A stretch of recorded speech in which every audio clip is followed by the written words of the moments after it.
Welcome back, family, to Coin Consciousness, your one-stop shop for everything crypto. Today, we're talking about Bitcoin, the censorship-resistant cryptocurrency. More specifically, we're going to be speaking about it in regards to Andrew Tate and Kanye West. Now, both of these men were vehemently censored and forced off of social media. This all happened in an instant due to remarks that others didn't like. So I'm going to let both of these men explain what exactly they were censored from, and then afterwards I'm going to go into why Bitcoin is the perfect money to protect yourself from such type of censorship. I want the FCC to look at my money. If the FCC was looking at my money, there had been a possibility that Adidas wouldn't have went into JP Morgan and froze my account and put a $75 million hold on 4 different accounts. I went from being a multi-billionaire to not being able to use my Apple Pay. 4 nights ago, I couldn't use my Apple Pay because somehow Adidas was able to legally go in and freeze my money. And when I see this, I think, well, if this could happen to me, this could happen to other Americans. And for what? You know, this can happen to an American that didn't even steal anything, that didn't even hurt anyone. This could just happen to you for saying the wrong idea out loud, for expressing yourself, for expressing frustration. So Chase Bank made it clear that Kanye West needed to find someplace else to bank his money and his Yeezy empire. And this all came on the back of his quote-unquote anti-Semitic remarks.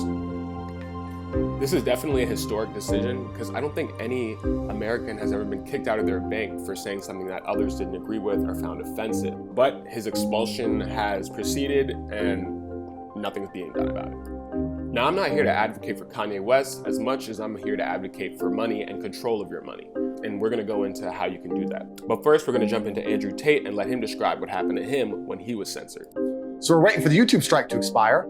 A few hours before the YouTube strike expires, guess what happens? They banned me from YouTube. Then they banned me from Discord. Then they banned me from Airbnb. They banned me from Stripe. I can't even remember. Airbnb? It was just emails coming in faster than you could believe. Ban. So it wasn't just the socials. Oh, no, the Matrix presses a button, my friend. Yeah. And every app on your phone stops working.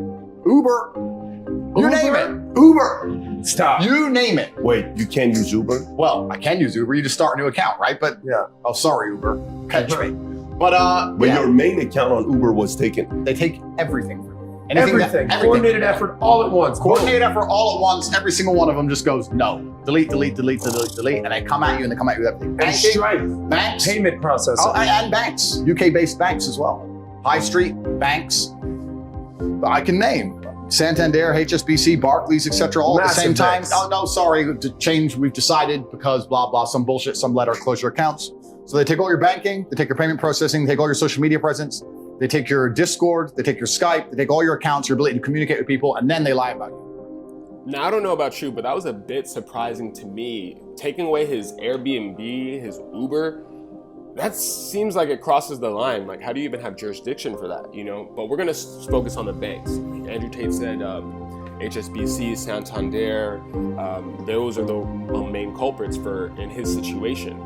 And so banking is a big part of the modern world, but we're advanced and we don't need banks at this point. So let's jump into where Bitcoin fixes this issue of censorship. Bitcoin is a decentralized cryptocurrency, originally described in a 2008 white paper by a person or group of people using the alias Satoshi Nakamoto. Now, we'll go into who Satoshi Nakamoto is in another episode, but for now, we're gonna stick to the Bitcoin. So Bitcoin is a peer-to-peer online currency, meaning that all transactions happen directly between equal independent network participants without the need for an intermediary to permit or facilitate them like banks do. The benefit to this is that there's no central point of failure. In a peer-to-peer network, all participants in the network hold a record of every transaction. This mechanism works as a way to ensure that there is no bad actors in the network. Whereas a centralization of a bank allows for a central point of failure, and also a central authority dictating what can and can't go. Now, Kanye West and Andrew Tate cannot be kicked off of the Bitcoin network the same way they were kicked out of the banking system. Now let me outline the 3 characteristics of Bitcoin and its censorship resistance. Number 1, the freedom to transact. Third parties cannot prevent you from sending or receiving assets. Number 2, freedom from confiscation. Third parties cannot take away or freeze your assets. If you hold your keys and store your own assets on your own hard wallet or cold storage wallet, then that applies. And third, the immutability of transactions. It is nearly impossible for third parties to change transactions after the fact. Now I just want to jump back to the second point about censorship resistance. If you keep your money on exchanges, so how we discussed Coinbase, Binance in the last episode, if you keep your Bitcoin on those exchanges, it can be taken away from you and hacked, which is why it's important to get a hard wallet or a cold storage wallet. Ledger and Trezor are my best suggestions. I'm not sponsored by them, but I do use them, and that's what I would advise. Now, for those of you looking for more information on Bitcoin, I would impress on you the importance of reading the white paper. All cryptocurrencies projects should have a white paper that explains to you exactly what they do. Bitcoin's is quite short. It's only 9 pages, very concise, and it outlines everything I spoke about in this video and more. So please give that a look by checking out bitcoin.org. That's about it for this video. Feel free to leave your comments in the comment section below.